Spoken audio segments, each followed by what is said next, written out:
ये कहानी है एक अमीर बिजनेसमैन की जिसका नाम किम मिन क्यू है। मिन क्यू को एक बहुत ही भयानक बीमारी है जिसमें वो जब भी किसी दूसरे इंसान को टच करता है तो इसके जिस्म पर खौफनाक दाने पड़ने लगते हैं और इसे सांस लेने में भी दिक्कत होती है। यहाँ तक कि वो बेहोश हो जाता है या मर भी सकता है। मिन क्यू भी चाहता है कि इसकी गर्लफ्रेंड हो, लेकिन अपनी इस बीमारी की वजह से वो लड़कियों को टच नहीं कर सकता और इसी वजह से इसने घर में अपने आप को 10 साल से कैद किया हुआ है। मिन क्यू अपने घर से बाहर नहीं जाता। इसके पर्सनल डॉक्टर ओ ने इलाज करने की कोशिश की, लेकिन कोई फायदा नहीं हुआ। लेकिन एक दिन इसका डॉक्टर मिन क्यू से कहता है कि वो अपनी इस बीमारी के साथ जीना सीख ले। साथ ही वो मिन क्यू को एक स्मार्ट वॉच देता है जिसमें अलग अलग किस्म के रंग होते हैं जो इसकी एलर्जी की हालत को बताते हैं। ब्लू रंग में एलर्जी नॉर्मल, येलो में हल्का सा अटैक, ऑरेंज में मिन क्यू की एयरवेज बंद हो जाएंगी और रेड में वो कुछ ही मिनट्स में मर जाएगा। एक दिन प्रोफेसर होंग नामी साइंटिस्ट मिन क्यू से राब्ता करता है और वो कहता है कि इसने अपनी टीम के साथ मिलकर एक बहुत ही इंटेलिजेंट रोबोट तैयार किया है और क्योंकि वो रोबोट इंसान नहीं है इसलिए मिन क्यू जब भी रोबोट को टच करेगा तो इसे कोई अटैक नहीं आएगा। प्रोफेसर होंग इस रोबोट की कीमत $100 बिलियन बताता है। अगले दिन मिन क्यू होंग से मिलने इसकी लैब में जाता है और जैसे ही मिन क्यू वहाँ पहुँचता है तो वो एक रोबोट को देखता है जो बहुत ही खूबसूरत लड़की की तरह नजर आ रहा था। रोबोट अपना नाम AJ3 बताती है जो प्रोफेसर होंग की बनाई हुई एक एडवांस रोबोट होती है। मिन क्यू इसको देखकर हैरान रह जाता है और पहले तो वो इसे टच करने से घबराता है, लेकिन जब वो इसे छूता है तो मिन क्यू को इसके शरीर पर कोई भी दाने नहीं आते। ये देखकर मिन क्यू बहुत खुश हो जाता है और AJ3 मंसूबे में फंड भी लगा देता है। अगले दिन लैब में प्रोफेसर की टीम रोबोट को टेस्ट कर रही होती है। टीम का एक बंदा सोडा की बोतल फेंकता है जिसकी एक बूंद रोबोट के प्रोसेसर में जा गिरती है जिससे शॉर्ट सर्किट होता है और प्रोसेसर तबाह हो जाता है। प्रोफेसर और इसकी टीम परेशान हो जाते हैं क्योंकि अगले दिन AJ3 को डिलीवर करना था। अब रोबोट को रिपेयर करने में बहुत सारे दिन लग जाएंगे और इससे इनकी डील कैंसिल भी हो सकती है। इसलिए प्रोफेसर होंग एक प्लान बनाता है। इसे याद आता है कि इसकी एक्स गर्लफ्रेंड GR जो कि रोबोट AJ3 की प्रोटोटाइप है, इसे मिन क्यू को रोबोट बनाकर भेजने का सोचता है। अगले दिन होंग GR से मिलने जाता है। प्रोफेसर होंग GR को कहता है कि अगर वो एक दिन के लिए AJ3 बने तो वो इसे 10 मिलियन देगा। यहाँ हमें पता चलता है कि GR बहुत गरीब है और इसे पैसों की जरूरत है, इसीलिए वो इस ऑफर को एक्सेप्ट कर लेती है। प्रोफेसर अगले दिन GR को लैब में ले जाता है और इसे रोबोट दिखाता है। इसके बाद सब मिलकर इसे सिखाते हैं कि AJ3 किस तरह से काम करता है और GR को रोबोट जैसे सेम कपड़े पहनाते हैं। इसके सर पर विग और आंखों में लेंस लगाते हैं जो कैमरे की तरह काम करते हैं। प्रोफेसर और इसकी टीम कैमरे की मदद से GR को मॉनिटर करेंगे। अब GR को सब समझाने के बाद एक लॉकर में बंद करके मिन क्यू के घर में लाया जाता है। मिन क्यू जैसे ही इसे लॉकर से खोलता है तो GR इसे देखकर डर जाती है। यहाँ हमें पता चलता है कि कुछ दिन पहले GR फूड की डिलीवरी देने मिन क्यू के पास जाती है और मिन क्यू को फूड की क्वालिटी पसंद नहीं आती, जिस पर मिन क्यू GR को पेमेंट करने से इनकार कर देता है। इसीलिए GR इससे लड़ने लगती है, लेकिन मिन क्यू इससे फिजिकल कांटेक्ट से बचने की कोशिश करता है और इसे दूर फेंककर वहाँ से निकल जाता है। अब क्योंकि GR इसे देखकर डर गई थी, इसीलिए मिन क्यू प्रोफेसर को कॉल करता है और इसे पूछता है कि ये सब क्या हो रहा है। ये सुनकर प्रोफेसर होंग एक कहानी बनाता है और कहता है कि AJ3 के 2 मूड है, ऑपरेशनल और फ्रेंड मूड। ऑपरेशनल मूड में वो प्रोफेशनली काम करती है, जबकि फ्रेंड मूड में वो एक इंसान की तरह काम करती है। रोबोट अब फ्रेंड मूड में है, लेकिन इसे एक बटन दबाकर ऑपरेशनल मूड में बदला जा सकता है। मिन क्यू प्रोफेसर की बात मान लेता है और रोबोट की गर्दन के पीछे बटन दबा देता है। GR के रीसेट होने के बाद मिन क्यू इस रोबोट का इंटेलिजेंस टेस्ट लेता है। इसी वक्त लैब की बिजली चली जाती है, जिसकी वजह से GR का प्रोफेसर से राब्ता खत्म हो जाता है। अब इसे अपने आप से ही मिन क्यू को मैनेज करना होगा। सबसे पहले मिन क्यू GR को एक बॉक्स 3 मिनट के अंदर खोलने के लिए कहता है, जिसका पासवर्ड मैथ के हिसाब से मालूम होना था। GR को मैथ बिल्कुल भी नहीं आती थी, इसलिए वो डब्बे को तोड़कर खोल देती है, जिससे मिन क्यू बहुत हैरान हो जाता है। दूसरे टेस्ट में मिन क्यू इसे 10 सेकंड के अंदर अंडे को छीलने का कहता है। GR पहले एक रेस्टोरेंट में काम करती थी, इसीलिए वो आसानी से ये कर लेती है। मिन क्यू इसे बहुत खुश हो जाता है, इसीलिए वो रोबोट के होशियार होने की तारीफ करता है। इसी वक्त लैब में बिजली वापस आ जाती है और जब वो GR के लेंस से कनेक्ट होते हैं तो वो ये देखकर हैरान हो जाते हैं कि GR मिन क्यू पर गुस्सा हो रही है, क्योंकि मिन क्यू ने बैटरी चेक करने के लिए अपना हाथ आगे बढ़ाया था। ये देखकर प्रोफेसर घुटनों के बल बैठ जाता है। इसी वक्त प्रोफेसर को मिन क्यू का फोन आता है और मिन क्यू कहता है कि तुम मुझे धोखा देने की कोशिश कर रहे हो, क्योंकि इसमें इस्तेमाल होने वाली बैटरी खराब है, जिसकी वजह से AJ3 का सीना फूल गया है। ये सुनकर प्रोफेसर एक और झूठ बोल देता है कि इसने AJ3 की बैटरी को अपग्रेड किया है और साथ में मिनक्यू को खबरदार करता है कि वो इसके सीने को ना छुए, क्योंकि ऐसा करने से शॉर्ट सर्किट हो सकता है। इसके बाद मिनक्यू मेडिसिन लेने के लिए जाता है, लेकिन अचानक इसका दम घुटने लगता है और वो फर्श पर गिर जाता है। इसे सांस लेने में मुश्किल होती है। इसी वक्त जिया बाकर आती है और इसकी पीठ थपथपाकर इसकी मदद करती है। मिनक्यू जैसे ही होश में आता है तो वो हैरानगी से पूछता है कि बगैर मेरे ऑर्डर के इसने मेरी मदद कैसे की, जिस पर जिया कहती है कि वो बहुत सी ऐसी चीजें बगैर ऑर्डर के कर सकती है। इसके बाद मिनक्यू पहली मर्तबा फिजिकल कांटेक्ट करता है, लेकिन हैरत की बात यह है कि मिनक्यू को किसी किस्म की एलर्जी नहीं होती। रात होती है और जिया को लैब में लाया जाता है। प्रोफेसर होंग इसे डांटता है क्योंकि वो एक्सपोज हो चुकी थी। ये सुनकर जिया मायूस हो जाती है क्योंकि इसे लगता है कि इसने अच्छा काम नहीं किया और वह नाराज होकर बाहर चले जाती है। उसी वक्त प्रोफेसर को एक बुरी खबर मिलती है कि AJ3 को रिपेयरिंग के लिए अफ्रीका भेज दिया है और इसे वापस आने में कम से कम 2 हफ्ते लगेंगे। इसी वक्त मिनक्यू की कॉल आ जाती है और वो प्रोफेसर से कहता है कि इसे 1 महीने के लिए AJ3 चाहिए। वो रोबोट को मजीद डीपली समझना चाहता है। अब प्रोफेसर के पास जिया को वापस लाने के अलावा और कोई रास्ता नहीं बचा था, इसलिए वो जिया के पास जाता है और इसे कुछ हफ्तों के लिए रोबोट बनने का कहता है। इस बार वो इसे ज्यादा पैसे देने की पेशकश करता है, इसीलिए जिया राजी हो जाती है। प्रोफेसर कहता है कि जब तक असली AJ3 नहीं आ जाता तब तक तुम्हें काम करना पड़ेगा और हम तुम्हें हर रात रिचार्ज करने के बहाने लैब में वापस ले आएंगे। अगले दिन बदकिस्मती से जिया को डायरिया हो जाता है और वो मैनेज करने की बहुत कोशिश करती है, लेकिन गलती से वो फार्ट कर देती है। मिनक्यू हैरानगी से पूछता है कि ये क्या आवाज है, जिस पर रोबोट जवाब देता है कि ये आपने किया है मेरे मालिक। जल्द ही गंध चारों तरफ फैल जाता है, इसीलिए जिया इसे कपड़े बदलने का कहती है। भोला बाला मिनक्यू इस पर यकीन कर लेता है क्योंकि इसके अलावा यहाँ और कोई इंसान नहीं है और वो कपड़े बदलने चला जाता है। इसका फायदा उठाकर वो भागकर वॉशरूम की तरफ निकल जाती है। मिनक्यू जल्दी से वापस आ जाता है और वो देखता है कि रोबोट गायब है। वो इसे घर में ढूंढने लगता है और आखिरकार वो देखता है कि जिया इसके महंगे परफ्यूम से टॉयलेट को साफ कर रही है। मिनक्यू ये देखकर हैरान हो जाता है और कहता है कि रोबोट तो पानी को हाथ नहीं लगाते, तो तुम ये सब कैसे कर रही हो। इस वक्त जिया झूठ बोल देती है कि वो एक एडवांस रोबोट है जो इन सभी कामों में माहिर है। जब मिनक्यू जाने वाला होता है तो वो नोटिस करता है कि जिया के चेहरे पर पसीना आ रहा है। वो इसके करीब जाने की कोशिश करता है, लेकिन इसका पैर साबुन पर आने की वजह से वो गिर जाता है। जिया इसकी तरफ भागती है, लेकिन मिनक्यू को बचाने की बजाय वो परफ्यूम पकड़ती है और इसके ऊपर गिरा देती है। लोहे की प्लेट की वजह से इसकी पसलियों पर चोट लग जाती है। अगले दिन जिया सफाई कर रही होती है तो वो गलती से कार्ड्स गिरा देती है, जिसे मिनक्यू ने 10 साल से संभाल कर रखा हुआ था। ये देखकर मिनक्यू गुस्सा होता है और इससे पहले कि वो मजीद इसे कुछ कहता, वो कहती कि इसकी बैटरी 5% तक पहुंच गई है और वो अपने आप को स्टैंड बाई मोड पर होने का बहाना करती है।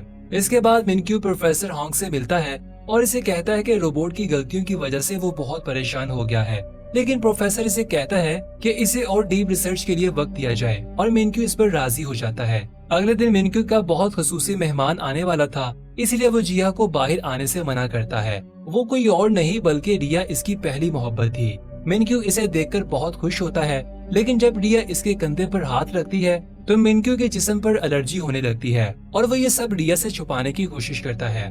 इसके बाद वो एक इम्पोर्टेंट मीटिंग का बहाना बनाकर घर की तरफ भागता है ताकि वो किसी तरह इस कमरे में पहुंच जाए जहां इंजेक्शन रखा हुआ था। मिनक्यू बहुत कमजोर हो चुका था और वो सिरिंज पकड़ने में नाकाम रहता है। तभी जिया देखती है कि मिनक्यू जमीन पर लेटा हुआ है और इसे सांस लेने में मुश्किल हो रही है। इसी वक्त सीन शिफ्ट होता है और हमें वो वक्त दिखाया जाता है जब मिनक्यू को एलर्जी नहीं थी और मिनक्यू के लिए सब कुछ नॉर्मल था। छोटा मिनक्यू जब कार्ड्स का पहला घर बनाता है तो इसके पेरेंट्स बहुत खुश होते हैं। अगले सीन में हर कोई मिनक्यू के जन्मदिन पर इसकी पार्टी पर आया होता है। पार्टी के बाद सब कार में वापस जा रहे होते हैं, तभी एक बलून इसके बाप के सामने आ जाता है, जिसकी वजह से सामने आने वाला ट्रक इन्हें टक्कर मार देता है। अगले सीन में मिनक्यू हॉस्पिटल में उठता है। छोटा मिनक्यू अपने पेरेंट्स के लिए रो रहा होता है जो दोनों हादसे में मर गए थे। दिन के वक्त बहुत सारे रिश्तेदार इससे मिलने आते हैं और इसका बड़ा बनने की कोशिश करते हैं, लेकिन असल में वो इसके बाप के पैसे का वारिस बनना चाहते थे। लेकिन जब मिनक्यू बाथरूम में जाता है तो इसे जेब से एक नोट मिलता है जिसमें लिखा होता है कि किसी भी पेपर पर सिग्नेचर नहीं करना। अगले दिन यूजुअल नामी इसका एक दोस्त आता है और मिनक्यू के हाथ में एक अडॉप्शन पेपर देता है कि इसे इसके बाप ने बेचा है और अच्छा होगा कि अगर वो इसका भाई बन जाए। मिनक्यू थोड़ी देर सोचता है और आखिरकार वो कागजात पर सिग्नेचर कर देता है। यूचुल अपने दोस्त का हाथ पकड़ता है, लेकिन जब मिनक्यू नीचे देखता है तो यूचुल का हाथ शैतानी पंजे में बदल रहा था। मिनक्यू डरकर वहाँ से भाग जाता है और देखता है कि यूचुल ने जहाँ से इसे पकड़ा था वहाँ अजीब से छाले पड़ने लगे हैं। थोड़ी देर बाद यूचुल अपने बाप के पास वापस जाता है और इसे कागजात देते हुए कहता है कि काम हो गया है। लेकिन जब इसका बाप आखिरी सफा देखता है तो इसे पता चलता है कि मिनक्यू ने सिग्नेचर की जगह कुछ और लिख दिया है। इसके बाद छोटा मिनक्यू एक खाली हवेली में जाता है और इस दिन के बाद वो दूसरे इंसानों से दूर रहता है, क्योंकि हर कोई इसकी प्रॉपर्टी हड़प करना चाहता था और वो दूसरे इंसानों को नाले का कीड़ा समझने लगा था, जिसकी वजह से इसे एलर्जी होने लगी थी। इसके पर्सनल डॉक्टर के अलावा एलर्जी के बारे में कोई नहीं जानता था।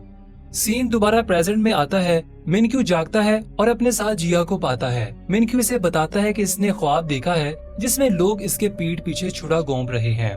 इसके बाद वो जानकर हैरान हो जाता है कि वो बिल्कुल नॉर्मल हालत में है। इसलिए वो जिया का शुक्रिया अदा करता है क्योंकि इसने इसे इंजेक्शन दिया था। जिया और मिनक्यू एक दूसरे के साथ ज्यादा वक्त गुजारने लगे थे और इनका रिश्ता मजीद गहरा होता जाता है और वो एक दूसरे के करीब होते जाते हैं। एक दिन मिनक्यू इसे कहता है कि वो इसके साथ रिया की डेट पर जाए। वो दोनों एक दूसरे के साथ बहुत देर तक बैठते हैं। जैसे ही रिया वहाँ से जाने लगती है तो वो मिनक्यू को हाथ मिलाने का कहती है और फिर मिनक्यू डरते हुए इसका हाथ पकड़ लेता है, जिसकी वजह से इसे एलर्जी शुरू हो जाती है और सांस लेने में तकलीफ होने लगती है। और जब वो अपना इंजेक्शन पकड़ता है तो वो इस सोच में पड़ जाता है कि इसे ये सिरिंज लगाना चाहिए या नहीं, क्योंकि वो इस बेकार जिंदगी से थक चुका था। इसकी स्मार्ट वॉच तेजी से बीट करने लगती है। जिया इसके पास आती है और वो होश में आ जाता है। जब जिया मिनक्यू को देखती है तो मॉनिटर नॉर्मल हो जाता है। मिनक्यू इंजेक्शन के बगैर ठीक हो जाता है। थोड़ी देर बाद वो दूसरे अपार्टमेंट में वापस जाने का फैसला करते हैं, लेकिन जब वो जा रहे होते हैं तो एक बंदा गलती से मिनक्यू से टकरा जाता है और वो चेक करने के लिए कि मिनक्यू ठीक है इसे पकड़ लेता है। लेकिन हैरानगी की बात ये है कि इसे एलर्जी नहीं होती। ये देखकर मिनक्यू ज्यादा हजूम में जाने का फैसला करता है ताकि वो खुद को चेक कर सके, क्योंकि ऐसा इसने 10 सालों में नहीं किया था। जैसे ही वो बाहर निकलते हैं एक बच्चा मिनक्यू के हाथ से टकराता है, लेकिन दोबारा कुछ नहीं होता। फिर दोनों एक बहुत बड़े हजूम में जाते हैं जहां मिनक्यू के साथ वाला शख्स इसका हाथ पकड़ता है और मिनक्यू मॉनिटर पर देखता है कि सब ठीक है। ये देखकर मिनक्यू की आंखों में पानी आ जाता है। इसके बाद वो डॉक्टर ओ को फोन करता है और रोते हुए कहता है कि इसकी एलर्जी खत्म हो गई है। तभी एक शख्स इससे टकरा जाता है, जिसकी वजह से मॉनिटर बीप करने लगता है। दूसरी तरफ जिया मिनक्यू को ढूंढना शुरू करती है। जब वो मिनक्यू को देखती है तो इसकी एलर्जी खत्म होने लगती है और जब एक जोड़ा इन दोनों के दरमियान में आता है तो एलर्जी फिर से वापस आ जाती है। मिनक्यू अपने डॉक्टर को बताता है कि कोई यहाँ पर है जिसे मैं देखता हूँ तो एलर्जी खत्म हो जाती है, और जब इसे नहीं देख पाता तो एलर्जी फिर से वापस आ जाती है। इसके बाद जिया मुस्कुराती है और मिनक्यू कॉल बंद कर देता है और जिया को गले लगा लेता है और कहता है कि मैं तुम्हारे लिए दुनिया की सबसे बड़ी बैटरी खरीदूंगा। इसके बाद वो डॉक्टर ओ से फोन पर बात करता है और इसे कहता है कि अब वो बिल्कुल ठीक है। डॉक्टर भी हैरान है कि पहली बार मिनक्यू को एक इंसान के टच करने के बाद इंजेक्शन की जरूरत नहीं पड़ी।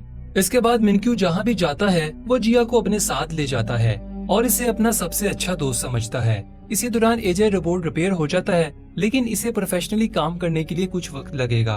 प्रोफेसर कहता है कि एजे 3 कुछ दिन के बाद बिल्कुल ठीक हो जाएगा। जिया, जिसे मिनक्यू के साथ रहने की आदत पड़ गई थी, वो ये खबर सुनकर उदास हो जाती है। एक दिन मिनक्यू जिया को एक रेस्टोरेंट में ले जाता है, लेकिन इसे एक अलग मेज पर अकेले बिठा देता है। फिर वो रिया और इसके बाप को मिलता है। वो तीनों बातें कर रहे होते हैं तो वो दूर बैठी जिया परेशान नजर आती है। कुछ देर के बाद जब मिनक्यू इसे लेने आता है तो वो इसे नजरअंदाज करती है और चले जाती है। अब मिनक्यू तभी सेफ है जब वो जिया के पास हो, लेकिन एक दिन वो अकेला एक गैस स्टेशन पर जाता है और अटेंडेंट पीछे डिक्की में क्रेडिट कार्ड उठाता है। जब वो क्रेडिट कार्ड वापस करता है तो मिनक्यू की उंगली पर टच करता है, लेकिन इस पर ध्यान नहीं देता और वहाँ से चला जाता है। थोड़ी दूर जाने के बाद इसे याद आता है कि अटेंडेंट के हाथ के टच करने के बाद इसे कुछ भी महसूस नहीं हुआ और मॉनिटर बिल्कुल नॉर्मल है, हालांकि जिया भी इसके साथ नहीं है।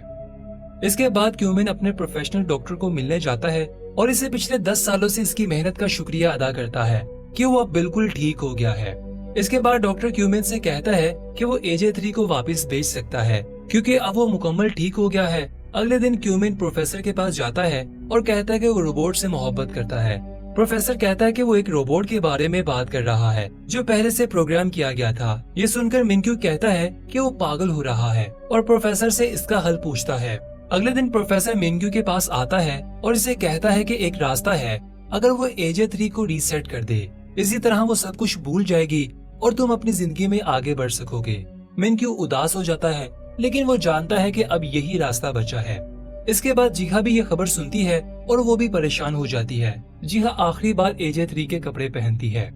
अगले सीन में हम देखते हैं कि जीहा मिनक्यू के सामने खड़ी है और बर्फबारी हो रही है और मिनक्यू इसे आखिरी बार सैर के लिए ले जाता है और वापस हवेली में ले आता है। आखिरकार वो एक दूसरे का सामना करते हैं। मिनक्यू इसका शुक्रिया अदा करता है। ये सुनकर जीहा की आंखों में आंसू आ जाते हैं। इसके बाद मिनक्यू जीहा के पास जाता है और इसे अपनी माँ का हार निकालकर जीहा के गले में डाल देता है। इसके बाद वो इसे गले लगाता है और मिनक्यू रीसेट का बटन दबा देता है। लैब में असली AJ3 रिपोर्ट करता है कि मिनक्यू का फोल्डर डिलीट कर दिया गया है। रात को मिनक्यू और जीहा सोते वक्त रोते हैं। जीहा इतनी रोती है कि अगली सुबह वो बीमार पड़ जाती है। इसे हॉस्पिटल ले जाया जाता है और हम देखते हैं कि इसने अभी भी मिनक्यू की माँ का हार पहन रखा है। इसके बाद वो दोनों अपनी जिंदगी में आगे बढ़ जाते हैं, जहाँ जीहा अपनी दादी के शहर चली जाती है, जबकि मिनक्यू रिहा के साथ शादी की तैयारी करता है। एक दिन मिनक्यू ट्रेन पर चढ़ता है, जहाँ वो AJ3 जैसा चेहरा देखता है और वो सोचता है कि ये वही सेम रोबोट है। दोनों एक दूसरे के आमने सामने बैठने के बावजूद कुछ भी बात नहीं करते, क्योंकि जीहा को मिनक्यू के साथ बोलने से मना किया गया था। लेकिन मिनक्यू को शक होता है कि ये वही रोबोट है, इसीलिए वो प्रोफेसर को फोन करता है और कहता है कि इसने AJ3 जैसा चेहरा देखा है। जिस पर प्रोफेसर कहता है कि इसने रोबोट को किसी ऐसे शख्स पर बनाया था जो इसका जानने वाला था। मिनक्यू कहता है कि क्या वो इससे बात कर सकता है, जिस पर प्रोफेसर इसे मना करता है। प्रोफेसर के मना करने के बावजूद भी ये इसका पीछा करता है और इसके साथ बात करने का कहता है, जिस पर जीहा मसरूफ होने का बहाना करती है। लेकिन मिनक्यू इसका इंतजार करने के लिए बैठ जाता है। इसी दौरान जीहा जल्दी से किचन में जाती है और अपने गले से हार उतारकर प्लेट में छिपा देती है। बहुत सारा टाइम गुजर जाता है, लेकिन मिनक्यू अभी भी वहाँ पर बैठा होता है, जिसकी वजह से जीहा इससे बात करने पर मजबूर हो जाती है और वो इसे बताती है कि इसने 4 साल पहले डॉक्टर होंग से पैसे लिए थे और तुम्हारे सामने रोबोट होने का नाटक किया था। मिनक्यू इससे मजीद पूछने की कोशिश करता है, लेकिन जीहा इसे कहती है कि वो यहाँ से चला जाए, वरना वो पुलिस को कॉल करेगी। मिनक्यू चालाकी से इसकी दादी से पूछता है कि क्या इसके पास रहने के लिए कमरा है, जिस पर वो औरत हाँ कह देती है और इसे रात को यहीं पर रहने देती है। अगले कुछ दिनों तक वो दादी के साथ अच्छे ताल्लुक बना लेता है, साथ ही जीहा की तवज्जो भी हासिल कर लेता है और इसे अपने साथ गुजारे वक्त की याद दिलाता है। एक दिन मिनक्यू रेस्टोरेंट पर जाता है और इसे पता चलता है कि जीहा यहाँ से जा चुकी है, इसीलिए वो यहाँ इसे हर जगह ढूंढने लगता है। आखिरकार वो इसे ढूंढ लेता है और इसे देखकर जीहा जल्दी से नेकलेस को छुपा लेती है, लेकिन वो नेकलेस देख लेता है। ये जानकर के इसके साथ धोखा हुआ है, इसे बहुत बुरा फील होता है। लेकिन इससे पहले कि वो इसे कुछ कहता, इसकी एलर्जी दोबारा से जाहिर होने लग जाती है और मॉनिटर डेड पर पहुंच जाता है, जो पहले कभी ऐसा नहीं हुआ था। आखिरी सीन में वो जमीन पर गिर जाता है और इसके बचने के इम्कान बहुत कम होते हैं। यहाँ पर यह दिलचस्प मूवी खत्म हो जाती है। अगर आप इसका दूसरा पार्ट देखना चाहते हैं तो कमेंट में हमें जरूर बताइएगा और चैनल को सब्सक्राइब कर दीजिए। तब तक के लिए अलविदा।